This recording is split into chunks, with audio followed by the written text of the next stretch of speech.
Welcome to the Artist Loft.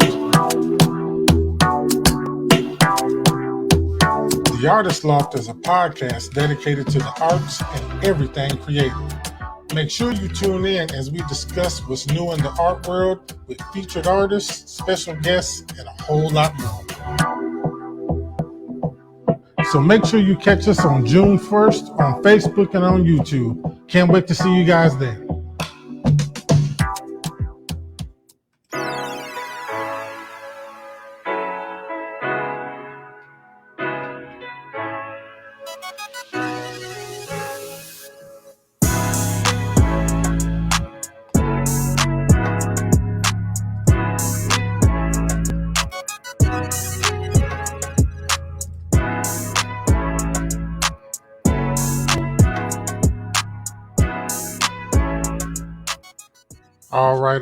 All right. What's going on, everybody? Here we are at the Artist Loft Podcast, man. Listen, I am excited about this. I get a chance, man, to get on here and talk to you guys about everything creative, right? Everything that has to do with art, everything that has to do with just being creatively artistic, I guess, if you want to put it. But, man, I'm excited about this. So this is going to be a weekly podcast. I'm probably going to get on here. I'm probably going to do every Tuesday. That may change moving forward. I don't know. But it definitely will be every week. I will keep everybody posted. But, man, listen, we are going to have guests on here, man. We are going to highlight artists in this city and other places. We are going to have musical artists, painters, photographers, videographers, whatever, man, whatever somebody does that is creative and that is art-based, we are going to have on the show. Tonight is just me tonight. It's the first show, so I just wanted to go ahead and just come on and get this thing started, but we are going to talk about some things. But a few things first. Again, this is about everything artistic. We ain't talking about nothing on here but art and creativity. That is it. There's no politics, none of that. We can do that on the other podcast I'm a part of, the Four Black Guys Show. You guys can catch all that stuff over there. But here is strictly art. Tonight, I'm going to talk about my favorite subject, and that is camera gear. Since I am a videographer, cinematographer, filmmaker, whatever you want to call it, I love camera gear. I love seeing when new things come out and seeing when things are just, are just making our jobs a little bit easier. So one thing, and I think every videographer can attest to, is that there is a plethora of choices nowadays of cameras. I don't think there's a bad camera that comes out anymore. All the cameras are good.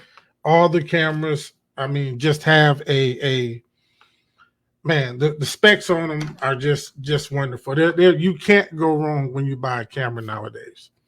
But something has happened here recently, though, that I think is going to change the game for beginner videographers, people just starting to get into it, who may not have a bunch of money. So back when I started, and I've only been doing it now maybe 5 years, but even then, my budget for a camera was pretty small. I didn't have much of a budget, and I think that is for a lot of people maybe starting off. Some people have a lot of money, but some of us, man, we just started with what we could. But here recently, Canon has announced the release of two cameras, the R7 and the R10. Now, I'm going to tell you why this is significant. I am not a Canon shooter, by the way. I've never really liked Canon cameras. I think the menu systems are clunky, and I just never liked them. Now, in saying that, I do plan on switching over to Canon at some point, or at least getting a Canon camera as a B or C cam. But these two cameras are significant because Canon for years has always put out great products. They've always put out good cameras. The color science is wonderful. The autofocus systems are wonderful. The stabilization on them is wonderful. And they've always put out good cameras. But these cameras were expensive. They were not for the beginning shooter. You know, if you wanted something on the lower end, you had to do without a lot of these, pro features. So what has happened recently with the release of these two cameras, the R7 and the R10, and I'm going to go over the specs of both cameras. They are pretty similar, but there are some differences, and you'll see why the prices are different on them. But the R7, we'll start with that one. This camera is, for that price, is probably one of the best cameras I've seen come out in a long time. So I can tell you this camera comes out at $1,400. Now, I know for some people, you may be thinking, man, that's a lot of money, dude. What you talking about? Listen, and I'm going to get into all the specs in a minute. When it comes to shooting cameras nowadays, when it comes to cameras that can do some of the things that this thing does, $1,400 is not a lot of money. Again, that may be a little on the high end for somebody just starting out, but it all depends on their budget.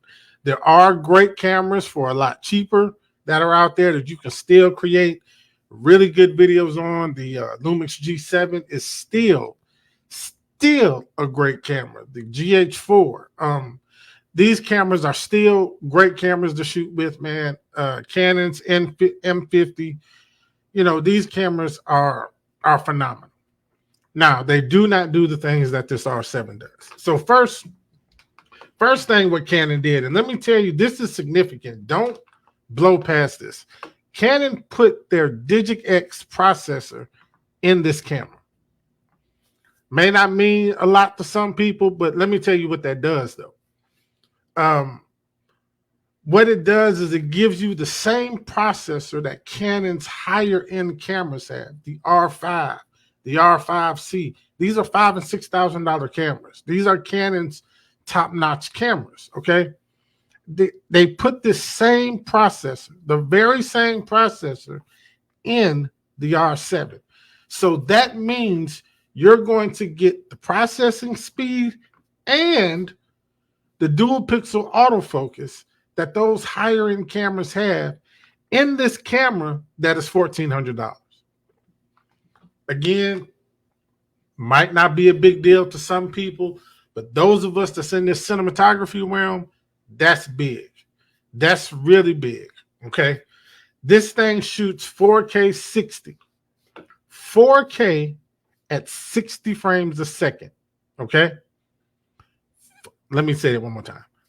4K at 60 frames a second, 10-bit in C-Log 3. Come on, man. Listen. It's a big deal, okay? It's a big deal. For years, Canon had separated themselves from a certain market, and that was the market of people that were doing lower budget filmmaking, all right? Canon really didn't have cameras that had the features, the pro features that people wanted for a lower price. You had companies like Blackmagic that came in with the Pocket 4K and the Pocket 6K. I myself shoot with a Pocket 4K. This is a full-blown cinema camera that came in at $1,300.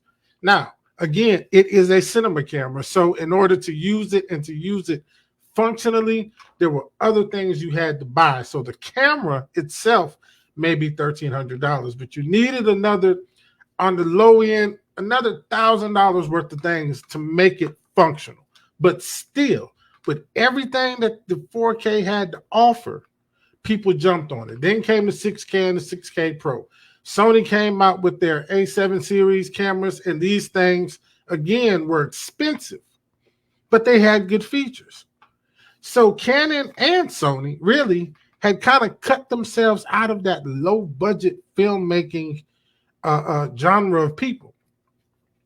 What the R7 and the R10 has done has put Canon into that realm again. Okay. Now Canon is catering to those people who have lower budgets that cannot afford these higher end $5,000 and $6,000 cameras, and they've packed all these features in to a $1,400 camera. All right, $1,400. I think it's $1,800 if you get it with the kit, one of the kit lenses that they offer, or something like that. But still, body only for $1,400, man. That's a heck of a deal. I mean, that is strong. Now I'm looking at some of the specs here, and again, this thing it has now it records the SD cards, the UH2 SD cards, and it has 2 card slots. For some people, that is, that's a big plus. Some people really don't care about that. Now, understand something. I said that this thing shot in 4K, right? But the sensor on it is a 7K sensor. A 7K sensor, which means it downsamples the image from 7K to 4K, giving you a very, very crispy, really good looking 4K image. Okay. Again, $1,400. I mean, all right, let me just keep reading some of the specs. It's 32 megapixel sensor. It's APC, so it is a crop sensor camera. But again, at $1,400, you would, you're not going to get a full frame. But they put an RF mount on this camera, which means most Canon shooters still have a lot of EF mount lenses. So you can get the RF to EF adapter to be able to shoot with all your EF lenses. And if you couple that with a speed booster, come on, y'all know what happens. You push that camera even closer to full frame or the Super 35 right there. So again, Canon is making it a lot easier for you to be able to use this camera just functionally with the lenses that you already have. They put the RF mount on it because RF, a lot Canon is kind of those are their higher end lenses other than the L lenses. And a lot of people have those because they've bought some of the higher end cameras. But listen, man, this camera is going to be an awesome B camera for a lot of people that's shooting with C70s, R5s, R5Cs, R3s. This camera is going to make a very good B camera for those guys. Listen, like I said, I'm probably going to end up buying this camera. It's going to make an awesome B camera for me and my Blackmagic camera. Can't beat it. Some of the other specs on this thing. Again, I talked about the dual pixel autofocus. Canon has, and I hate to say it, but they have probably some of the best autofocus out there. It's dual pixel focus. Yeah, it's just wonderful. And I think this thing, if I'm not mistaken, has 651 autofocus points. It's not going to miss focus. It's not going to lose focus. It's going to be absolutely wonderful.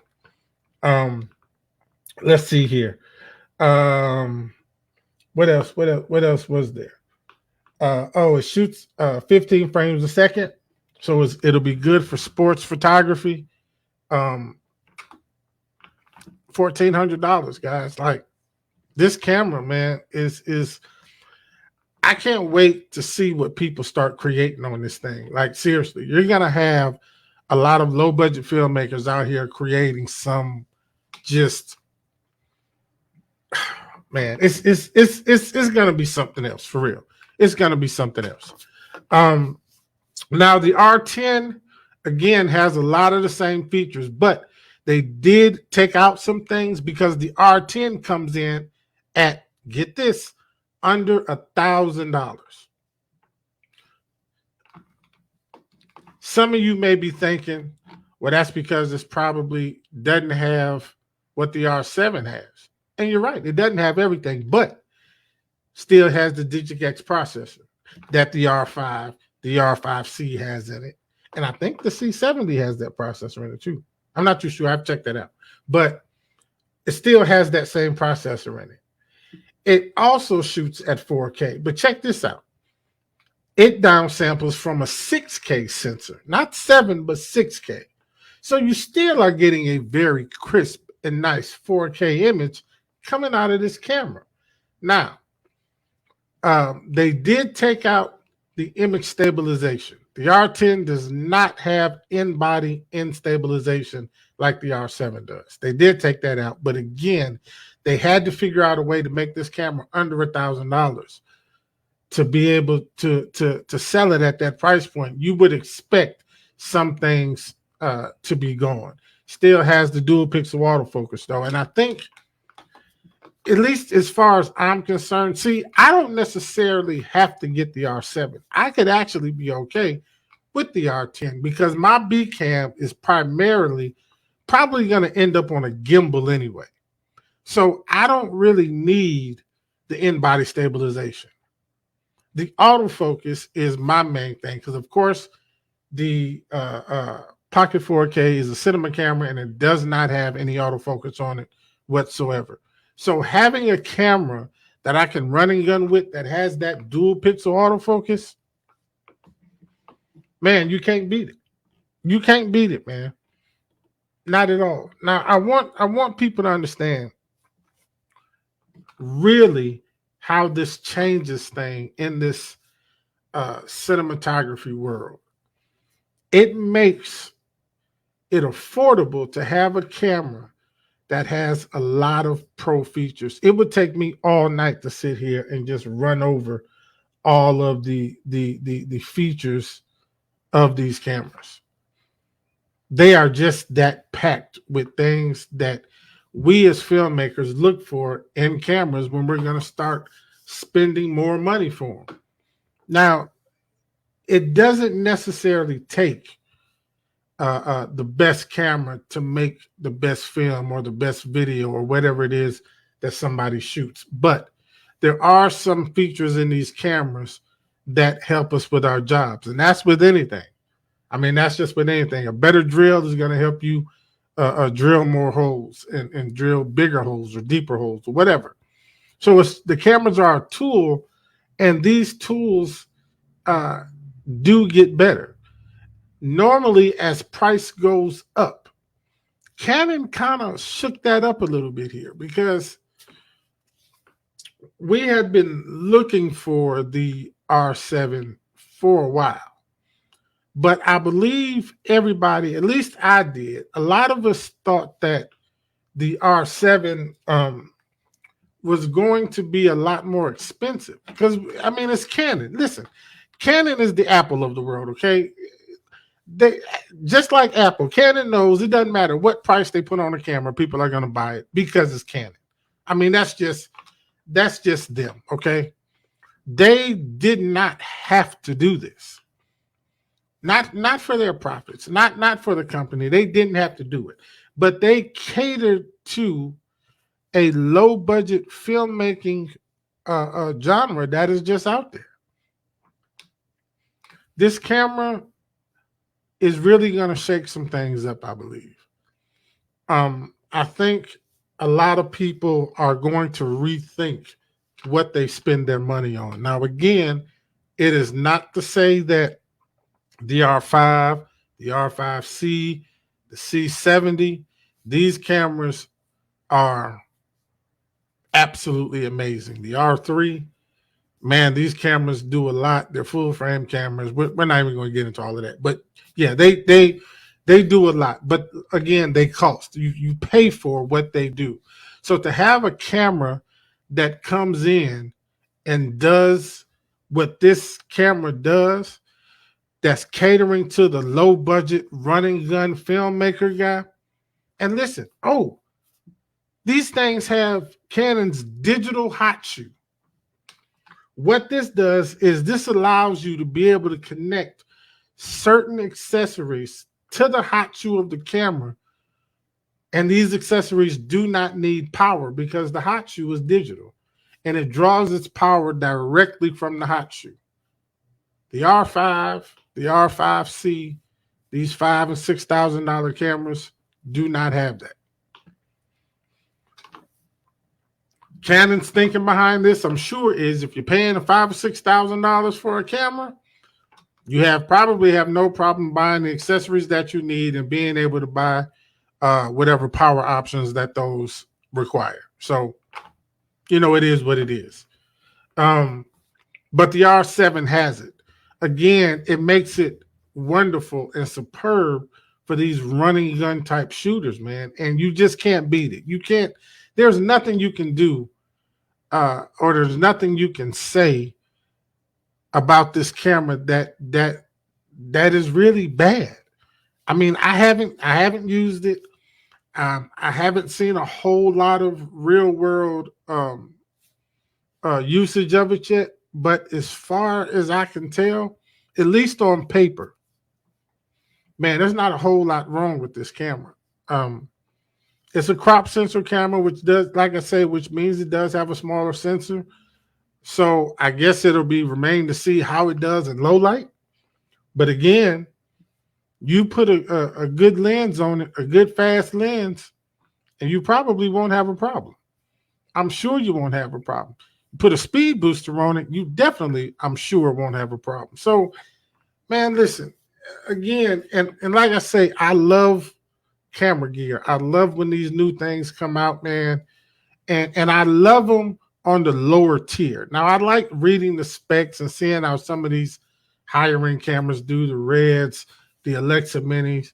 I mean, the Red V Raptor is what? $40,000 camera. You expect it to be good. The new Alexa camera that just came out, I think, is upwards of $78,000. I don't have to see any reviews on those cameras. I know they're good.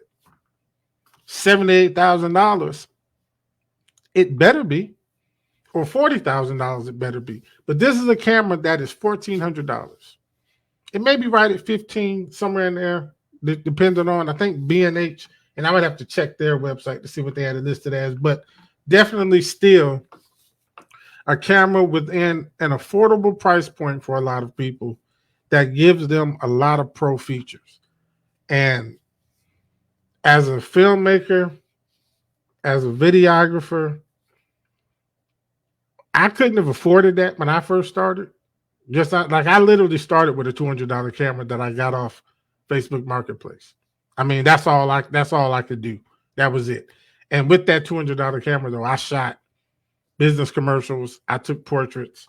I did a lot of stuff with that camera, but it was limited. It really limited. It was limited in features, limited in some of the things that I wanted to do. And so, yeah, it was just one of those things, man, that you do. Hey, sweetheart. Hey, I didn't realize you had commented. Hey, sweetie, how you doing? But yeah. But this camera is definitely a game changer. Both of these cameras. You can get the R10, like I said, for the body, under $1,000. For what it does, man. I don't even know if you had the money. I don't even know what you would think about. At that price, I don't know what else is out there right now that's comparable.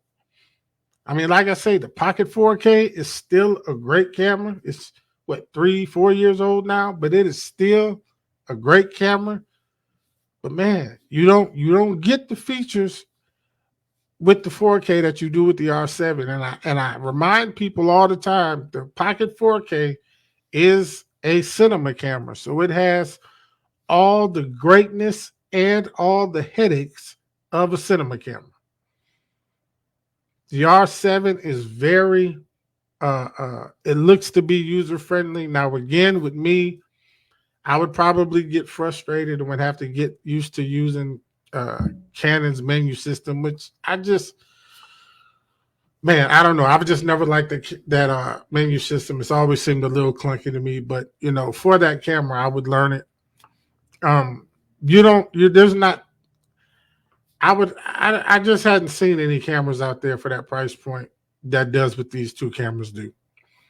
It's a no-brainer for me. If you're starting off and you got a budget of that of $1,000 or $1,500, and even if you are, and listen, some of you guys who's been shooting Canons who may have been shooting with lower end cameras who have EF lenses, both of these cameras will take that RF to EF adapter, which I think is only like $99 or something like that, and boom, you can already use the lenses you already have. I mean, this is just, I don't even know what somebody would think about. I don't know. Like when I first saw the specs of this thing, immediately I said, oh, okay, I'm buying this camera. I'm going to buy it. Why wouldn't I? Even if I decide to just go with the R10, why wouldn't I buy it? Why wouldn't I want a 4K? My pocket 4K is just straight 4K. Now, it is a crisp 4K, I will give you that. And it shoots in Blackmagic RAW, and it's granted all of that. But the R10 downsamples from 6K. The R7 downsamples from 7K. I mean, why wouldn't I buy it? Most videographers, filmmakers, or whatever would love to have two cameras. We want an A cam that we mainly shoot with, and we want a good B cam that we can catch a lot of that B-roll shots. Or if we have to, for doing some running gun things, like for instance, my 4K is not the ideal camera for a wedding. Now, weddings can be shot on it. Weddings have been shot on it. Everything has been shot on it. But it is not the ideal camera for that because of the fact that it's not it's not a running gun camera. You have to rig out the 4K in order to use it. Now I'm using it now as a webcam for this podcast, but you really have to rig that camera out in order to use it in real world situations. Does not have autofocus, so a lot of things that are moving, music videos, weddings, things like that, it's not the ideal camera for it. Now, like I said, you can use it. It can be done. I've shot music videos on the camera. It can be done. But the R7 just offers just that much more security. With dual pixel autofocus and with 651 autofocus points, you are secure knowing that once this thing locks on to the focus point, which it has eye focus, so you can literally grab somebody's eye, it's not going to lose it. And you can run around and shoot with it and know that 99% of your shots are going to be in focus. What more do you want from a camera? From a camera that a lot of people would use as a B camera. There's a lot of low budget filmmakers that are going to be using both of these cameras as an A cam. It is going to be their main camera. And I see no reason why they shouldn't be. Especially the R7 with the in-body image stabilization. I see no reason why it wouldn't be an A cam for somebody. But man, it's going to change the game. These cameras are really going to change things up.